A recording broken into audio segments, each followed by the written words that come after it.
존경하는 김해 시민 여러분, 안선환 의장님과 선배 동료 의원 여러분, 그리고 홍태용 시장님과 관계 공무원 여러분 반갑습니다.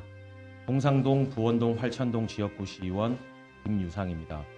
저는 오늘 우리 시의 무연고 사망자에 대한 공영장례 지원을 보다 실질적으로 강화할 필요성에 대해 말씀드리고자 합니다. 공영장례란 경제적 사유나 연고자 부재 등으로 장례를 치르기 어려운 분들을 위해 지방자치단체가 장례 절차를 지원하는 제도로 무연고 사망자도 그 대상에 포함됩니다.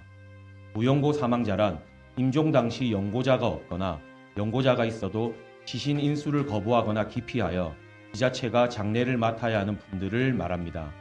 우리 시의 무연고 사망자는 2021년 26명에서 지난해 84명으로 불과 4년 만에 3배 이상 증가했습니다. 올해도 이미 8명에 이르고 있습니다. 전국적으로 같은 기간 약 3,000명 수준에서 6,000명을 넘어서는 등 빠르게 증가하고 있습니다. 우리 시는 지난 2019년 경남 최초로 공영장례 조례를 제정하고 관내 장례식장 15곳과 업무 협약을 체결하며 이 문제에 대해 비교적 이른 시간부터 대응을 시작했습니다. 그러나 지난 5년간 실제 공영장례 지원은 17건, 그중 무연고 사망자 지원은 단 8건에 그쳤습니다. 제도는 있으나 정작 필요한 분들에게 실질적으로 닿지 못하고 있는 것입니다. 현재 무연고 사망자는 지인이나 이웃, 장례식장 등의 신청이 있을 때에만 공영장례 지원이 가능합니다. 그러나 현실에서는 신청인이 없는 경우가 대부분입니다. 이 때문에 많은 분들이 별도의 추모 절차 없이 무빈소 직장 방식으로 처리되고 있습니다. 살아계신 동안 이미 충분히 고단하셨을 삶이 마지막 순간마저 아무도 없이 쓸쓸하게 마무리되고 있는 것입니다. 존엄하게 태어난 시민이 존엄 없이 떠나는 도시를 우리는 과연 따뜻한 공동체라 말할 수 있겠습니까? 김해시는 따뜻한 행복 도시를 지향합니다. 그러나 행복은 살아있는 사람만의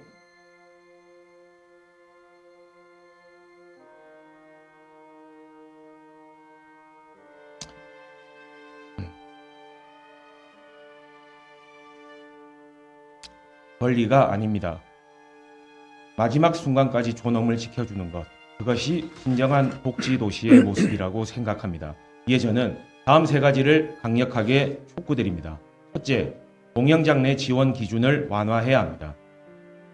공영장례가 지원되지 않는 무연고 사망자의 경우 단순 시신 처리 수준으로 마무리되는 것이 현실입니다. 이러한 분들도 최소한의 인간적 존엄을 지킬 수 있도록 공영장례 지원 기준을 보다 유연하게 적용할 필요가 있습니다. 아울러 이를 뒷받침할 수 있도록 관련 예산도 함께 확대해 나가야 할 것입니다. 둘째, 공영장례를 최소한의 추모 의전을 갖춘 존엄장례로 표준화해야 합니다. 현재 공영장례는 협약 장례식장의 공간을 몇 시간 빌리는 수준에 그치는 경우가 많아 인소 운영 시간이나 추모 절차에 대한 일관된 기준이 부족합니다. 일정 시간 이상의 빈소 운영을 원칙으로 정하고 기본적인 추모 의전을 마련하는 등 공영장례 최소 기준을 제도적으로 표준화할 필요가 있습니다. 단기적으로는 전문단체 위탁 등을 통해 체계적인 공영장례 시스템을 구축해야 할 것입니다. 셋째, 무연고 사망 발생 이전 단계에서 위기 1인 가구 관리 체계를 강화해야 합니다. 무연고 사망은 대부분 사회적 관계 단절과 경제적 어려움이 누적된 끝에 발생하는 고독사와 맞닿아 있습니다. 따라서 위기 징후가 있는 1인 가구를 사전에 발굴하고 지속적으로 관리하는 체계를 강화할 필요가 있습니다. 이를 위해 행정복지센터를 중심으로 통장 조직과 지역 의료기관 등 지역사회 안전망의 연계를 더욱 촘촘히 정비해야 합니다. 무연고 사망자의 증가는 개인의 문제가 아니라 우리 사회가 함께 책임져야 할 과제입니다. 더 늦기 전에 촘촘한 돌봄 안전망과 실질적인 공영장례 지원 확대에 적극 나서 주실 것을 촉구드립니다. 이상 경청해 주셔서 감사합니다.